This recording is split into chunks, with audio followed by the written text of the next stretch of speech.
Hello, everybody. Welcome back to On Track GP, and we're back here today to discuss the brand new launch of Ferrari's 2024 title challenger, the SF-24. Joining me again today is Jamie. How are you doing, Jamie? You good? Very well, Coylin. How you doing? Yeah, not too bad. I kind of enjoyed that new kind of very short and sweet launch this morning. The new livery course. I really enjoyed it. And the thing is, it was a nice balance between like the overly long ones that we've seen so far, and then short, sweet, to the point. This is going to be a challenger this year, and we're out. And you know what? Fred Vasseur was right. It's red. Shock of the century, that I think. But, exactly that. Of course, it's red, but it's also a little bit of yellow and a little bit of white. It kind of reminds me of the Le Mans, or should I say the World Endurance I like car. the kind of standardizing across. I think that's very cool.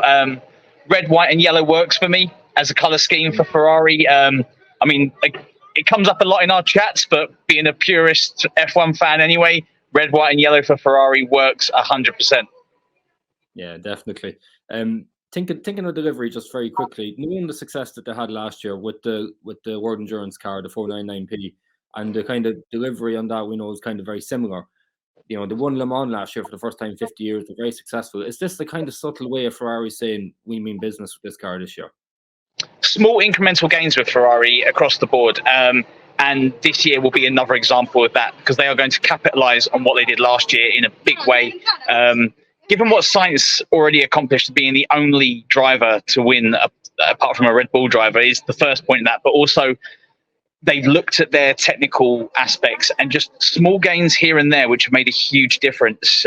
Obviously, we'll get into the technical part, but this is a sign of Ferrari going incremental gains and then capitalize and then go again.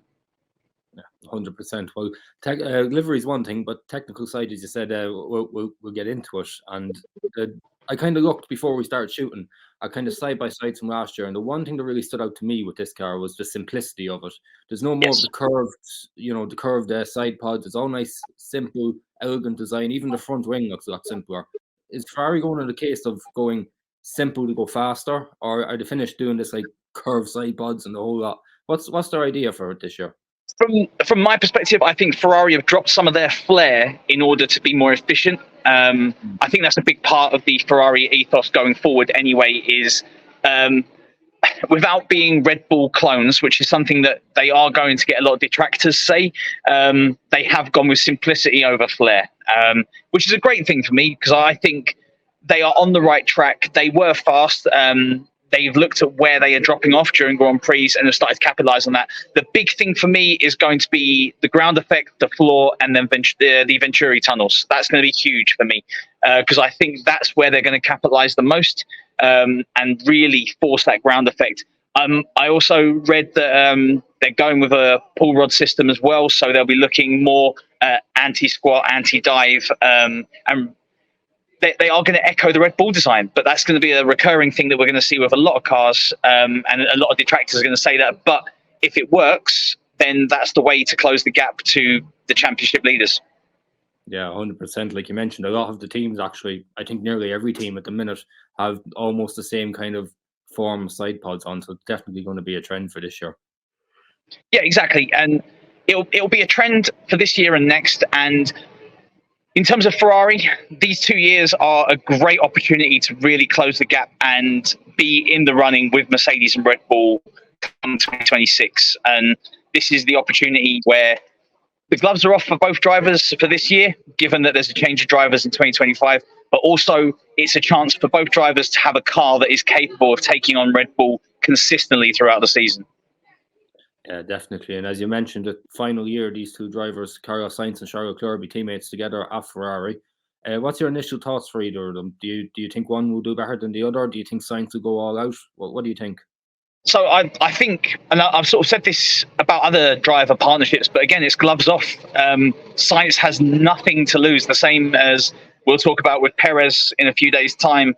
Like, this is now Sainz putting himself in the shop window for Mercedes, Aston Martin, even Red Bull. This is a big opportunity for him. So it's just as forthright for him to push for a championship win as it is for a car that may be designed around Charles Leclerc. So I I'm quite looking forward to a really competitive season between both drivers, but hopefully with the view that they're competitive against Red Bull as well. Yeah, not just each other, hopefully. Because Sainz has also said that the car feels different in the simulator, so that is already a good thing, because he was very negative about the car setup and how he had to fight the car a lot last year. So that sounds to me like maybe a positive move for Sainz, in that the car, if it feels different, any change could possibly be a good change for him. Yeah, definitely. Well, let's just touch on Sainz really quickly. Now, obviously, there's still the season to go. Anything could happen in terms of his final season of Ferrari. But what's been your thoughts of Sainz of Ferrari? Because I get the feeling he's a little bit underrated. You know, in his first season, in his first season there with Leclerc, for example, he finished ahead of him in the championship, and of course, he was the only winner outside of Red Bull last year. So, yeah, just what's your thought? Do you think he's overrated? He's been underrated across the board, and weirdly, he was like given second driver status without any sort of background for that to be true. He's an accomplished driver. He's a Grand Prix winner and regularly the podium. So for me, hugely underrated and would benefit any team, really. I genuinely don't think there's any team on the grid that wouldn't benefit from Sainz being there. So for Ferrari to undervalue him like this, and for a Hamilton that's in his twilight years, that doesn't really make sense in that sense. So yeah, I think this year he puts himself in the shop window in a massive way, and Mercedes or Red Bull could come calling. Yeah, definitely. And then just to ask you, what about his teammate Charles Leclerc? We know he's been a bit skeptical to silly incidents in the last few years, and of course didn't win a race last year. But do you think he can kind of mature even further this year? And should there be a championship battle on the line, do you think he'll take it all the way? Just wait for that moped to go by. Just for context, I'm slap bang in the middle of Italy. I'm actually near Vatican City, so I excuse the noise. For Leclerc, I think the Maranello have massively invested in him and will continue to invest in him until 2029. So the car will be vaguely designed around him. So he has something to prove in as much as they are investing in him as a driver. But he also has something to prove because he is not on that top step of the podium.